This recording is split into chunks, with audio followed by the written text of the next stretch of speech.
இன்றைக்கி நம்ம பார்க்க போகிற கேமரா சோனியோட A7 M3 சீரிஸ் தான். இந்த சீரிஸ் கூட 85mm 1.4 லென்ஸ் அடாப்ட் பண்ணியிருக்கோம்.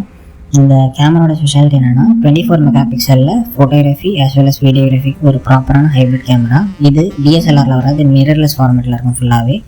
24 மெகா பிக்சலோட பைகாஸ்மோஸ் சென்சர் இருக்கிறதுனால 2 ப்ராசஸிங் யூனிட் உள்ள இருக்கும். ஸோ இதில் என்னென்னா இமேஜை ப்ராப்பராக ரீட் பண்ணி அந்த ப்ராசஸிங் யூனிட் உங்களுக்கு தேவையான இமேஜோட குவாலிட்டியை ஹையர் ரா வெர்ஷனில் கொடுக்கும்.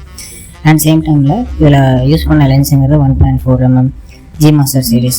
இந்த லென்ஸ் 85mm ஃபோக்கல் லென்த்தோட வரதுனால உங்களுக்கு ப்ராப்பரான போர்ட்ரேட்ஸ் எடுக்கிறது ரொம்ப யூஸ்ஃபுல்லாக இருக்கும். அட் த சேம் டைம் இதோட சென்சர் அடாப்டேஷன் அண்ட் அதோட வெதர் கண்டிஷன் எல்லாமே ப்ராப்பராக எவ்வளோ வேணால் ஹீட்டுங்கிறது 42 டிகிரி செல்சியஸ் வரைக்குமே தாங்கும். அண்ட் கோல்டு -5 டிகிரி வரைக்குமே இது ப்ராப்பராக அடாப்ட் பண்ணிக்கும். ஸோ இந்த ஹைப்ரிட் கேமரா எந்த வெதர்லையும் எங்கே வேணால் எடுத்துகிட்டு போகலாம். ஸோ ஒரு ப்ராப்பர் ட்ரஸ்டபிள் கேமராவாக ஒரு ஃபோட்டோகிராஃபர் அஸ் வெல் அஸ் சினிமாட்டோகிராஃபருக்கு இது நம்மளுக்கு யூஸ்ஃபுல்லாக இருக்கும். Thank you for subscribe.